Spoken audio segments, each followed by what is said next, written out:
के बाद फिर से आपका इस्तकबाल है। लोकसभा में इस वक्त बहस जारी है तंजीम-ए-नौ बिल को लेकर। जी हां, जम्मू कश्मीर रीऑर्गेनाइजेशन बिल के ताल्लुक से अपनी बातें रखी जा रही हैं। अब से कुछ देर पहले जिस तरह से नामग्याल जो लद्दाख से आए थे, उन्होंने बहुत ही दमदार तरीके से अपनी बातें रखी और ये बताया गया किस तरह से लद्दाख जो है हमेशा मार्जिनलाइज रहा। इसी बीच अब अभी कुछ देर पहले हमने आपको फारूक अब्दुल्ला का भी स्टेटमेंट सुनाया कि फारूक अब्दुल्ला ने इस ताल्लुक से क्या कुछ कहा है, जो भी जम्मू कश्मीर के ताल्लुक से फैसला लिया गया मरकज़ी हुकूमत की जानिब से और क्या सूरत हाल है। इन सब के बीच बार बार सवाल ये उठ रहा है कि जिनके बारे में जिन लोगों के लिए ये फैसले लिए गए हैं, वहां पर सिचुएशन अभी कैसी है, क्योंकि बहुत बड़ी तादाद में वहां सिक्योरिटी के जो एहलकार हैं उनको तैनात किया गया था। तो आज दूसरा दिन है, क्या वहां पर सिचुएशन है। हम सीधे रुख करेंगे जम्मू से अपने नुमाइंदा मनोज कौल का, जो हमारे साथ इस वक्त जुड़ रहे हैं। मनोज, आपको मेरी आवाज मिल पा रही हो तो जानना चाहूंगा कि इस वक्त आज दूसरा दिन है जब कल राज्यसभा में ये फैसला आया, एक ऐलान हुआ कि दरअसल होना क्या है, उसका जवाब मिला, लेकिन सिक्योरिटी को लेकर एक बहुत बड़ा कंसर्न बना हुआ था। तो जम्मू में क्या आपको रिएक्शन किस तरह का मिल रहा है देखने को, लोगों में किस तरह का एक रिएक्शन है इस फैसले के बाद, और साथ ही साथ सिक्योरिटी को लेकर किस तरह की बातें सामने आ रही हैं? देखें विशाल, जम्मू के बारे में जो रिएक्शन था वो हमने कल भी बताया और वो एंटिसिपेटेड था। तो जम्मू के लोग जो ज़्यादातर मेजॉरिटी जो लोगों की थी वो ये चाहते थे कि 370 और आर्टिकल 35A जाना चाहिए, उसके बाद उनके लिए कुछ नए दरवाजे खुलेंगे, तरक्की की राहें हमवार होंगी। तो बिल्कुल वैसा ही रिस्पॉन्स यहाँ देखने को मिला। हालांकि प्रशासन की तरफ से, एडमिनिस्ट्रेशन की तरफ से बहुत इंतजाम किए गए थे, क्योंकि ऐसा लग रहा था कि हो सकता है कि कुछ ऐसे एरियाज हों जहाँ पर तशद्दुद के वाक़यात पेश आ सकते हैं या अमन कानून की सूरत हाल में बिगाड़ पैदा हो सकता है। तो उसके लिए काफ़ी इंतजाम किए गए थे। कल भी हमने दिखाया भी और बताया भी कि किस तरह पुलिस और CRPF को अलग अलग जगहों पर तैनात किया गया है, ख़ासतौर पर जम्मू शहर में। जम्मू शहर के जितने भी मेन एरियाज़ हैं वहाँ पर कारदार तारें बिछाई गई थी और लोगों की मूवमेंट को कल काफ़ी हद तक रेस्ट्रिक्ट किया गया था। हालांकि बहुत सारे ऐसे इलाके थे विशाल जहाँ हमने कल भी देखा कि कोई रेस्ट्रिक्शन ज़्यादा नहीं थी, लेकिन लोग ज़्यादा घरों से बाहर नहीं आए। आज हमने देखा कि वो जो रेस्ट्रिक्शंस थी वो किसी हद तक कम हो गई हैं, लेकिन अब भी इंतज़ामिया कोई चांस नहीं ले रहा है। आज हमने देखा कि सुबह मामूल की ज़िंदगी लगभग शुरू हो चुकी थी। कुछ लोग हमने देखा कि जो सुबह का के कारोबार में मस्त होते हैं या कुछ सुबह का कारोबार करते हैं, वो निकले थे अपने घरों से। लेकिन जैसे जैसे दिन आगे बढ़ा तो जिस तरह से ये उम्मीद थी कि शायद ज़्यादा लोग बाहर आएंगे, घरों से बाहर आएंगे और कारोबार एक बार फिर शुरू हो जाएगा, उस तरह का सीन देखने को नहीं मिला। जाहिर है मनोज के वहां पर सिक्योरिटी एक तो पहले से बीफ्ड अप की गई है जैसा आपने बताया, और आज दूसरा दिन है। अब जाहिर है कि ये भी बात सामने आ रही थी कि ज़्यादातर लोग जो जम्मू खित्ते के हैं वो पहले से ही ऐसा कुछ सोच रहे थे कि अगर इस तरह का कोई फैसला हो तो वो बेहतर है। मेरा सवाल सिर्फ इस को लेकर ख़ास तौर से है कि वहाँ पर कुछ ज़्यादा ऐसा कोई तशद्दुद का वाक़या होगा पहले से भी समझा नहीं जा रहा था, लेकिन आज दूसरे दिन क्या कुछ चहल पहल के साथ साथ कुछ ये जो गॉसिप कहते हैं वो कुछ बढ़ी, ज़्यादा लोग ज़्यादा खुलकर सामने क्या दिखे, खुशियां मनाते दिखे, बातें करते दिखे कि ये फैसला अच्छा है? जी हाँ, बिल्कुल। अगर आम लोगों की बात करें विशाल, तो उस तरह की जो खुशियाँ मनाने का अगर जैसा आपने जिक्र किया, तो खुशियाँ मनाने की उस तरह की कोई यहाँ पर कोई ऐसा प्रोग्राम दिखा नहीं। हाँ, गॉसिप ज़रूर था, लोग बातें कर रहे थे कि अच्छा हुआ जो होना चाहिए था। यहाँ जिस तरह के हालात हैं उनका ये मानना था आम लोगों का कि अब तरक्की ज़्यादा होगी, जो तरक्की है वो मसावी तौर पर होगी। चाहे कश्मीर डिवीज़न में जिस तरह की तरक्की होनी चाहिए, जितने फंड्स वहाँ के लिए वागुजार किए जाएंगे, उतने ही फंड्स अब जम्मू डिवीज़न के लिए भी वागुजार किए जाएंगे और यहाँ पर भी तरक्की जो है वो हो जाएगी। हाँ, कुछ लोग भी थे जो खुशियाँ मना रहे थे, खासतौर पे जो वाल्मीकि समाज के लोग हैं और जो रिफ्यूजीज़ हैं, वेस्ट पाक रिफ्यूजीज़, उनमें खासा जोश दिखा। आज वो मिठाइयाँ बांटते दिखे, क्योंकि उन्हें अब ऐसा लगने लगा है कि अब वो सिटीजन्स हो गए हैं, क्योंकि पहले उनके पास राशन कार्ड नहीं था, वोट देने का हक नहीं था। और जब ये यूनियन टेरिटरी का स्टेटस अब मिला है with the legislature Jammu and Kashmir को, तो उससे उनकी उम्मीदें जो हैं वो बढ़ गई हैं और उन्हें वो जाहिर तौर पर इस बात से खुश हैं कि अब वो जो आम बाकी जो शहरी हैं जिनके साथ वो रह तो रहे थे लेकिन वो हकूक़ उन्हें हासिल नहीं थे, अब उन्हें वो हकूक़ हासिल होंगे, उन्हें नौकरियां मिल सकती हैं, उन्हें जो है जो वोट देने का हक है जिससे वो आज तक महरूम रहे थे, वो वोट नहीं दे पाते थे, अब वो वोट भी दे पाएंगे। तो उनमें खासी खुशी देखने को मिलती थी। और जहाँ तक आम लोगों का ताल्लुक है, जैसे मैंने पहले बताया कि उस तरह की कोई खुशी का, कोई जश्न का माहौल हमें देखने को नहीं मिला। उसकी शायद एक वजह ये भी है कि जिस तरह से रेस्ट्रिक्शंस हैं, जो दफ़ा 144 अब भी नाफिज है, वो भी एक वजह हो सकती है कि लोग उस तरह के प्रोग्राम ऑर्गेनाइज नहीं कर पा रहे हैं। लेकिन अब जो बात हुई लोगों के साथ, जो उनसे जो एक फीडबैक मिला, उनके जो बॉडी लैंग्वेज है, उससे साफ जाहिर है कि वो इस फैसले से खासे खुश हैं। मनोज, एक अब सवाल यहाँ पर ये पैदा होता है कि आर्टिकल 370 के हटा लिए जाने से जो दूसरे मुल्क के दूसरे हिस्से के लोग हैं वो अब जम्मू कश्मीर में आकर वो चाहें तो संपत्ति भी खरीद सकते हैं, जायदादें खरीद सकते हैं, ज़मीन खरीद सकते हैं। लेकिन ये जो सहूलत है ये जम्मू रीजन के लोगों को सुनते हैं। Very emotional statement that you are making. Is this unconstitutional? Is this undemocratic? It is totally undemocratic. What are you going to do now? What are you going to do now? Doctor, what are you going to do Why now? could they not wait? I don't even believe in their gun. What's your future Their course of American action? gun. What are you going to do I next? think it's all false. Doctor, how much you are expecting yesterday's Amit Shah's statement? After 70 years, the issue has been vanished within 5 minutes. 70 years they have stabbed the people of this state. What are you going to do next, sir? What would be your future course of action? As soon as the gates will open, our people will be out. We will fight. We will go to the court. We are not gun runners. We are not grenade throwers. We are not stone throwers.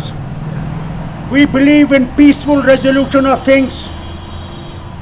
If they want to murder us, we are ready. My chest is ready. Fire here, not into my back.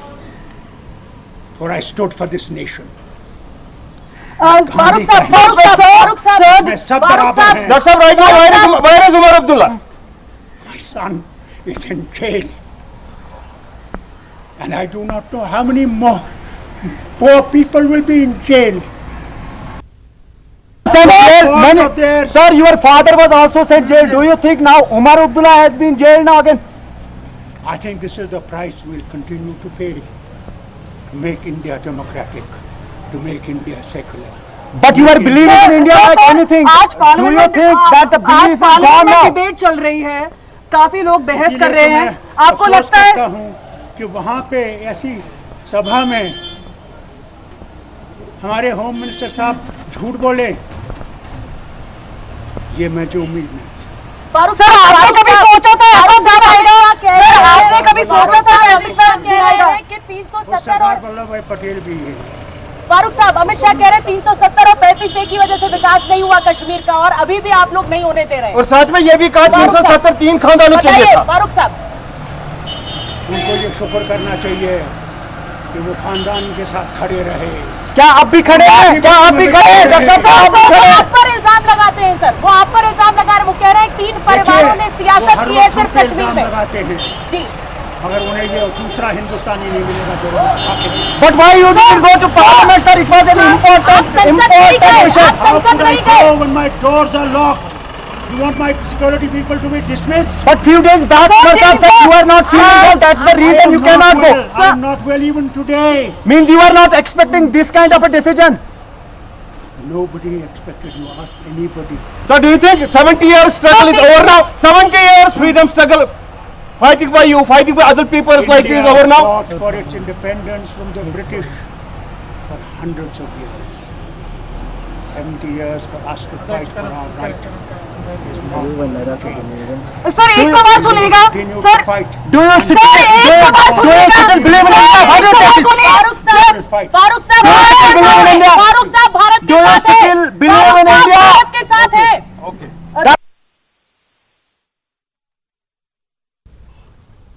और ये अभी फारूक अब्दुल्ला थोड़े जज्बाती हो रहे थे और उन्होंने ये बातें कही हैं, अपना रिएक्शन दिया है। उन्होंने ये कहा है कि ये सिर्फ और सिर्फ धोखा हुआ है और कुछ नहीं है। ये उनका अपना बयान था कई सवालों के जवाब के दौरान, और उन्होंने ये भी कहा है कि ये कई लोगों को जेलों में डाल दिया गया है। ऐसे कई सवाल थे जिनके जवाब में फारूक अब्दुल्ला ने ये बातें कही हैं। और हालांकि कुछ देर पहले हमने आपको दिखाया था कि एक एक्सक्लूसिव बयान था जो हमारे नुमाइंदे ने एक्सक्लूसिवली फारूक अब्दुल्ला से बातचीत की थी, वो भी आपको हम कुछ देर पहले सुना चुके हैं। और उस पर भी उन्होंने ये कहा था कि ये सिर्फ एक धोखा है, जैसा उनका अपना स्टेटमेंट आया है। और उन्होंने बताया कि ये एक डिक्टेटरशिप की तरह बिहेव किया जा रहा है। ये हम लोग कोई स्टोन थ्रोवर नहीं है, ना हम ग्रेनेड थ्रोवर हैं, तो हमारे साथ ऐसा ये क्यों है। बहरहाल मनोज हमारे साथ जुड़े हुए हैं जम्मू से। मनोज, शायद आप कुछ सुन पाए हों। फारूक अब्दुल्ला अभी मीडिया से एक बातचीत कर रहे थे, हालांकि बमुश्किल वो माइक से बहुत करीब नहीं हो पा रहे थे, इसीलिए जो रिपोर्टर्स हैं उनकी आवाज़ ज़्यादा आ रही थी और फारूक अब्दुल्ला का जवाब कम आ रहा था। लेकिन उससे पहले हमने अपने रिपोर्टर के साथ एक्सक्लूसिव बयान भी हमने उनका दिखाया था, हमारे पास है, हम फिर उसे दिखा सकते हैं। मनोज, सवाल इस बात को लेकर है कि ये जो उन्होंने बताया है कि ये धोखा है और ये हम चुने हुए लोग थे, हम स्टोन थ्रोवर नहीं है, हम कोई ग्रेनेड थ्रोवर नहीं है। जाहिर सी बात है कि ये कुछ सोच जो है लोगों के जहन में ये अभी रहेगी, और उसके साथ ये भी हो सकता है कि कुछ जज्बाती मंजर भी देखने को मिले। तो ये अभी कितना बड़ा कंसर्न है, ख़ास तौर से सिक्योरिटी के हवाले से, जो कि खबरें ये भी आ रही है कि जो हाई सिक्योरिटी जो कमान है वो अभी मौजूद है जम्मू कश्मीर में, दिल्ली से। मनोज, देखिए विशाल, जैसे ये फैसला आया था कि आर्टिकल 370 और 35A को हटाया गया है, उसके बाद से ही हम ये कहते आए हैं, हालांकि उससे पहले भी हमने ये बोला है कि जो भी मेन स्ट्रीम पॉलिटिशियंस हैं, जो भी मेन स्ट्रीम पार्टीज़ हैं कश्मीर वैली के बेस्ड, उनके लिए ये फैसला बहुत सख्त फैसला है। वो इस फैसले को मानने के लिए तैयार नहीं होंगे, क्योंकि हमने देखा जैसे ही ये बातें आई, चाहे नेशनल कॉन्फ्रेंस हो, पीपल्स डेमोक्रेटिक पार्टी हो या बाकी की जमातें हों, सबके सब एक ज़बान होकर ये कह रहे थे कि हम आर्टिकल 370 के साथ कोई छेड़छाड़ होने नहीं देंगे। तो साफ जाहिर है कि उन्होंने जो पब्लिक का मूड है, जो कश्मीर वैली के लोगों का मूड है, उस मूड को देखते हुए ये बयान जारी किए थे। अब जबकि आर्टिकल 370 गया है, 35A भी नहीं रहा है, तो इस तरह के रिएक्शंस आना लाजिमी है। और जहां तक डॉक्टर फारूक अब्दुल्ला का ये कहना कि हमें ये नहीं मालूम था कि इस तरह से किया जाएगा, हमारी पीठ पे छुरा घोंपा गया है, इस तरह के बयानात अपोजिशन की तरफ से भी लगे हैं। अगर हम पार्लियामेंट में देखें तो उनका ये वहाँ पर अपोजिशन जो लीडर्स हैं उन्होंने ये कहा था कि पार्लियामेंट को विश्वास में नहीं लिया गया, आम लोगों को विश्वास में नहीं लिया गया, और कुछ उन्होंने जो कानूनी पॉइंट्स हैं, नुक्ते हैं, उनको भी उभारा है। तो इस तरह का रिएक्शन ज़रूर एक्सपेक्टेड था और आगे भी इन लीडर्स की तरफ से इस तरह की जो रिएक्शंस है वो आना ज़रूरी है। आज फारूक अब्दुल्ला ने ये एक रेवलेशन भी किया कि शायद उन्हें हाउस अरेस्ट रखा गया, क्योंकि जब उनसे ये पूछा गया था कि आप पार्लियामेंट में नहीं गए, तो उन्होंने बोला कि क्या आपको लगता है कि आप मेरे जो गार्ड हैं, क्या आप चाहते हैं कि उन्हें वो सस्पेंड हो जाएं। उसका मतलब यह है कि फारूक अब्दुल्ला को घर से बाहर जाने नहीं दिया जा रहा है, जैसा कि उन्होंने कहा है। और जज्बात में थोड़ी देर आपको रुकना चाहूंगा, इस वक्त सीधे हमें लोकसभा का रुख करना है।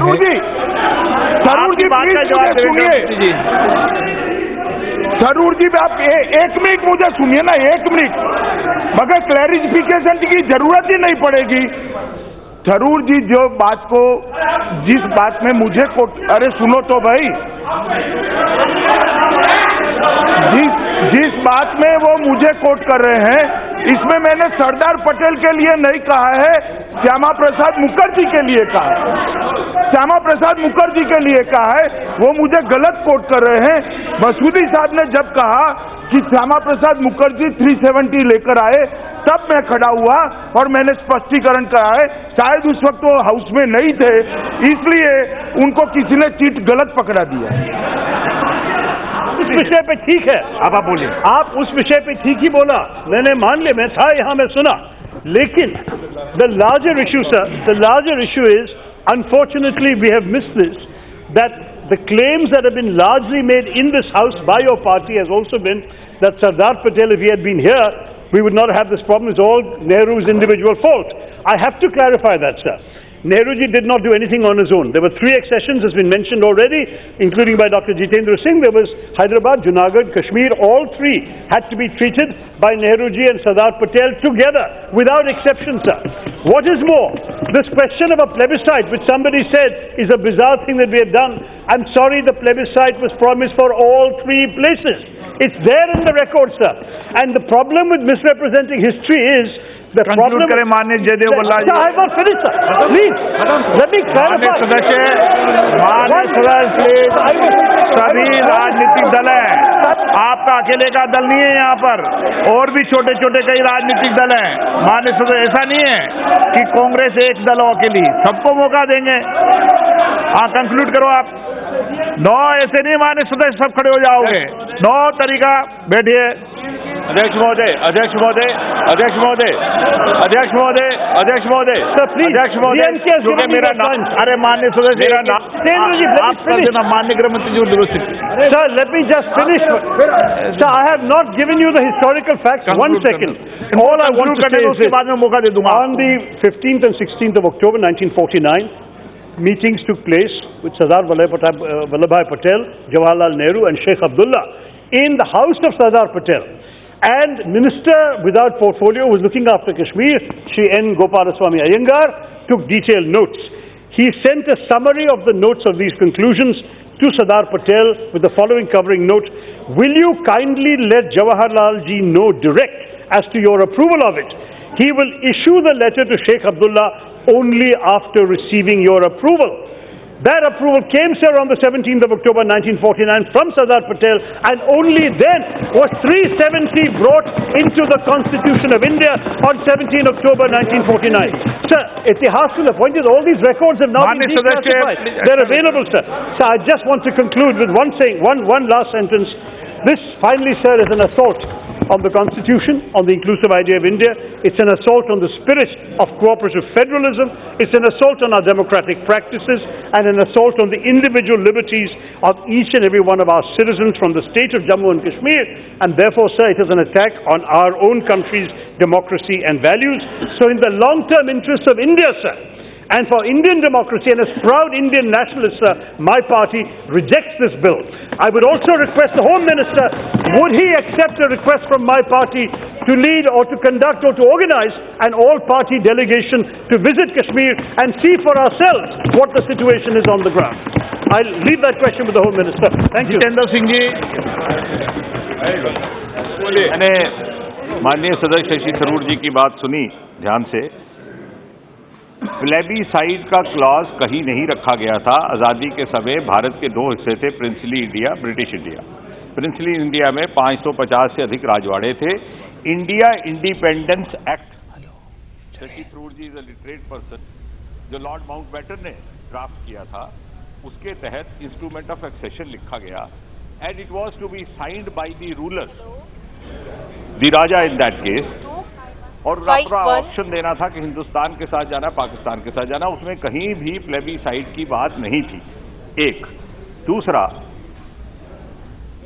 यदि ये मान भी लिया जाए, जैसा ये कह रहे हैं कि नेहरू जी को इतनी ज्यादा शेख अब्दुल्ला की चिंता नहीं थी या कश्मीर की चिंता नहीं थी, और maybe he was not so much involved as is being said by some according to him. जब 1953 में शेख अब्दुल्ला को हिरासत में लेकर के कोडे कनाल भेजा गया, if he can code letters I can also, but I didn't know he would come, I would have come with the letter itself. उन्होंने इंदिरा जी को एक लेटर लिखा है, please go back to the history of Congress party. Indira ji उस समय Switzerland थी, और नेहरू जी ने लिखा कि I and this is quoted in the book of Indira Gandhi and Haksar written by Jairam Ramesh. अरे ठहर जाइए साहब, ठहर जाइए, आपकी किताब आपको पढ़ा रहा हूं, आपकी किताब तो आपको पढ़ा सकता हूं ना मैं। ये intertwined lives Haksar and Indira Gandhi, very recently published by Jairam Ramesh, कि उन्होंने इंदिरा जी को लिखा कि मुझे दुख हुआ कि शेख को अरेस्ट करना पड़ा, और इंदिरा जी ने कहा कि I know dad, you must be upset. Absolutely, absolutely. I agree with you. I'm glad that Madam Sonia Gandhi has acknowledged this. So what I'm trying to say is, yes ma'am, exactly. That's what I'm trying to say. I'm just endorsing what you're saying. I'm glad that you are actually accepting it. So what I'm trying to say is that Nehru himself regretted having given the kind of patronage to Sheikh Abdullah which he did. And therefore, Sardar Patel stood vindicated. Jayadev Galla ji, माननीय सदस्य। Right, thank you, sir. 2-3 दिन। Sir, I'm the only speaker from my party. I'll try to make it fast, but I do need to present our views. Sir, I rise to support the Jammu and Kashmir reorganization bill, and our leader, Sri Nara Chandrababu Naidu Garu, and our Telugu Desam party support the proposed reorganization of the state of Jammu and Kashmir. Sir, our constitution has three kinds of provisions: special provisions, transitional provisions, and temporary provisions. Temporary provisions are the weakest among the three, and 370 being a temporary provision is the weakest one. So it has to go for the good of the people of Jammu and Kashmir, sir. Sir, we have no problem in giving special autonomous status or special category status to any state. All we want is that such a facility is optimally utilized by that state and to become a growth engine of the country. But when it comes to Jammu and Kashmir, it is proved to be the other way around, and therefore paving the way for this bill, sir. Sir, I would be remiss if I did not say that a historical mistake that took place about 70 years ago is now being corrected through this bill. Sir, let's take a look at the amount of resources, human, natural, and financial, that have been provided to the Jammu and Kashmir state in the past. Sir, you have given separate constitution for J&K. We have given leeway to refuse Indian laws to be implemented in J&K. We have debarred citizens of other parts of the country either to get admissions or employment or buy land in J&K. We have given special category status to J&K.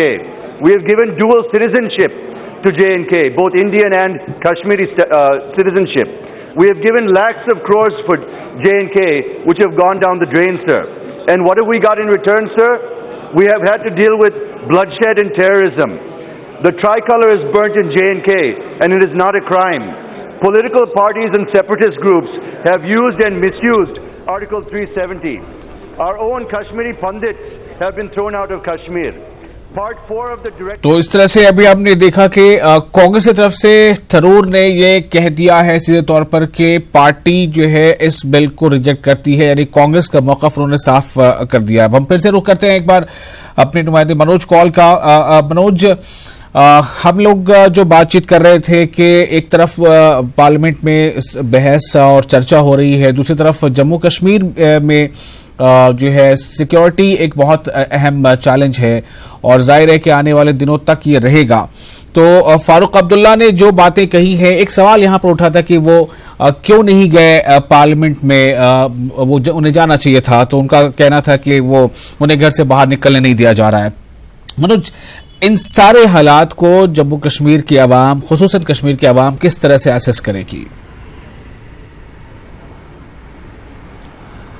देखिए विशाल, आज जिस तरह के हालात अभी Kashmir valley में हैं, ये एंटिसिपेटेड थे। मैं बार बार ये कहता हूँ, मैं दोहराता हूँ ये कि एंटिसिपेटेड थे, क्योंकि जब भी ये बात हुई थी, जब भी ये कहा गया कि मरकज़ की तरफ से कोई बड़ा फैसला जम्मू कश्मीर के बारे में आने वाला है, तो सीधा जो एक जो शक होता था या जो अटकलियाँ लगाई जा रही, जो अंदाजे थे, उसमें ये कहा जा रहा था कि शायद दफ़ा 35A या दफ़ा 370 के बारे में कोई बड़ा फैसला आ सकता है, और बाद में फैसला वही आया। और तभी जब ये शक के दायरे में ही था, तभी हमने देखा था कि जितनी भी मेन स्ट्रीम पॉलिटिकल पार्टीज हैं जिनका बेस कश्मीर में है, एक ऑल पार्टी मीटिंग, आप अंदाज़ा लगाइए कि सज्जाद गनी लोन जो कि PDP और जो नेशनल कॉन्फ्रेंस है उनके बारे में उनके खिलाफ बोलने में कोई भी मौका गंवाते नहीं थे जी।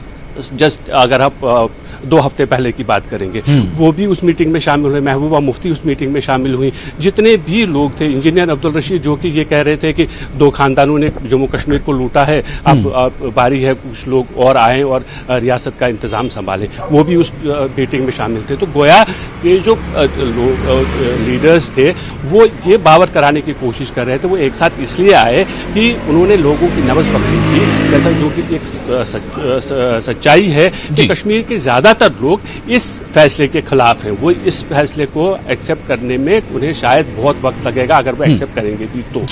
और दूसरी बात कि जिस तरह से अभी जो जैसे आपने कहा कि सिक्योरिटी के कंसर्न्स हैं, हाँ बिल्कुल सिक्योरिटी के कंसर्न्स हैं। यही वजह है कि मरकजी हुकूमत ने ये भांप लिया था, पहले ही ये खदशा था कि इस तरह का जब फैसला लिया जाएगा उसका एक रिजेंटमेंट हो सकता है कश्मीर वैली के अंदर। हालांकि ये कश्मीर वैली के ही लिए ही नहीं बल्कि पूरे रियासत जम्मू कश्मीर के लिए फैसला है।